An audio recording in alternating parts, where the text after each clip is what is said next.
और आगे बढ़ते हैं। क्या ईरान के खिलाफ ट्रंप का तेवर बाइडेन से सख्त होगा?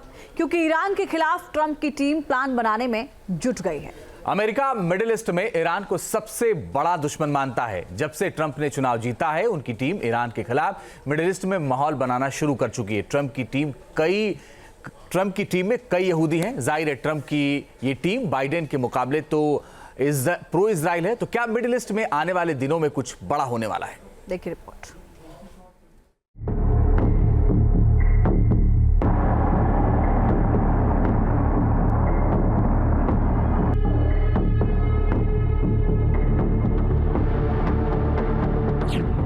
क्या ईरान पर चलेगा ट्रंप का हंटर?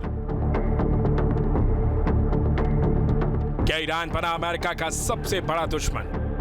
ईरान पर अब तक का सबसे बड़ा खतरा मंडराने लगा है। अपने सबसे बड़े दुश्मन को सबक सिखाने के लिए ट्रंप ने खतरनाक प्लान बना लिया है।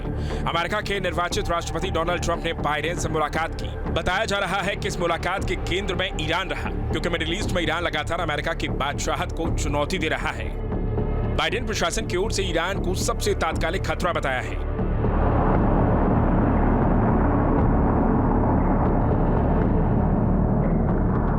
बाइडेन प्रशासन ने व्हाइट हाउस में ट्रंप के साथ मुलाकात के दौरान ये बातें बताई। साथ ही मिडिल ईस्ट में ईरान को लेकर आगाह भी किया, क्योंकि ईरान किसी भी कीमत पर परमाणु संपन्न देश बनना चाहता है।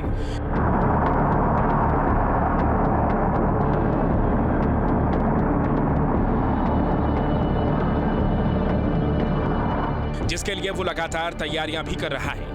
लेकिन अब ट्रंप की मंशा क्लियर है कि किसी भी कीमत पर मिडिल ईस्ट में ईरान के बढ़ते वर्चस्व को जमींदोज करना। इसके लिए उन्होंने बाकायदा प्लान भी बना लिया है। मिडिल ईस्ट में ईरान का गुरूर तोड़ेंगे स्टीफन।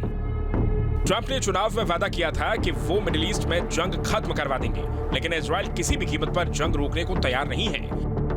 अमेरिका हमेशा ईरान को अपना शत्रु समझता रहेगा और अलग अलग तरीकों से, साम दाम दंड भेद से वह यह सुनिश्चित करेगा कि पर्शियन गल्फ में ईरान का दबदबा कम हो जाए। अरब यानी मुस्लिम देशों में, जिनमें से ज़्यादातर में कच्चा तेल पैदा होता है, वहाँ पर भी ईरान का इन्फ्लुएंस आस्ते आस्ते कम हो जाए। अब सवाल ये है कि ट्रंप किस नीति पर आगे बढ़ रहे हैं। इसका जवाब ट्रंप की टीम को देखकर मिल जाता है। जीत के बाद ट्रंप की जो टीम बन रही है, उसमें ज्यादातर इजराइल की नीतियों के समर्थक लोग हैं। इनमें से तमाम लोगों को इजराइल भारी भरकम चंदा देता है। उसी में से एक है बिल्डर स्टीवन विटकॉफ। इनको डोनाल्ड ट्रंप ने मिडिल ईस्ट का प्रभारी बनाया है। विटकॉफ यहूदी समुदाय से आते हैं। उन्होंने चुनाव में व्यापारिक यहूदी समुदाय को ट्रंप के पक्ष में इकट्ठा किया। जाहिर है ट्रंप सरकार की नीतियां इजराइल के हित में ही होंगी। क्या ईरान में होगा तख्ता पलट? ट्रंप का साथ मिला तो इजरायली पीएम की भी बाँछें खिली हुई हैं। बेंजामिन नेतन्याहू ने ईरान में तख्ता पलट करने की कोशिशें जरूर शुरू कर दी हैं। इसके लिए नेतन्याहू ईरान के लोगों को खामेनेई हुकूमत के खिलाफ भड़काना शुरू कर चुके हैं।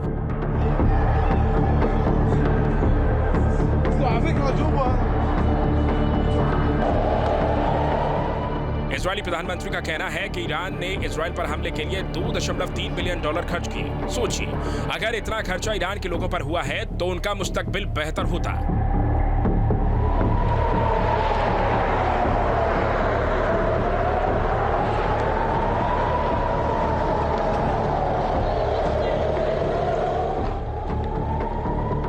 नेतन्याहू ने कहा कि ईरान के लोगों के पैसे को खामेनेई ने हमले में बर्बाद कर दिया।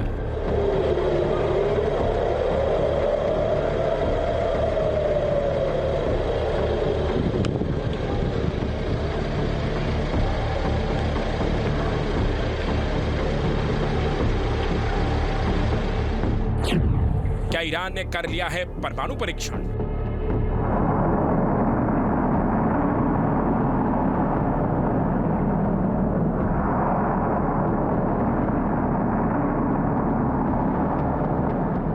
पिछले कई महीने से यह दावा किया जा रहा है कि ईरान न्यूक्लियर टेस्ट करने के बेहद करीब है।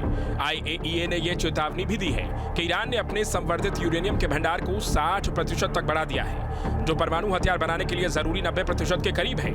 और वो किसी भी वक्त परमाणु बम बना सकता है, और संभवतः उसने ऐसा कर लिया है, क्योंकि वो लगातार बैलिस्टिक मिसाइलों को अपग्रेड कर रहा है।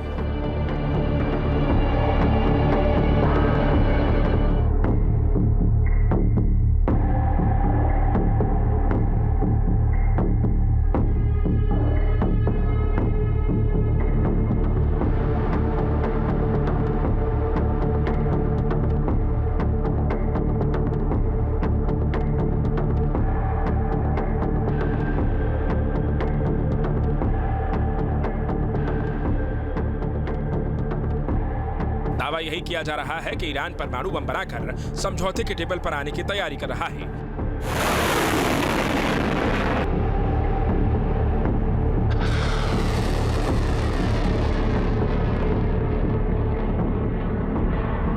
मतलब कि ट्रंप का आना मिडिल ईस्ट में नए भूचाल का संकेत भी है।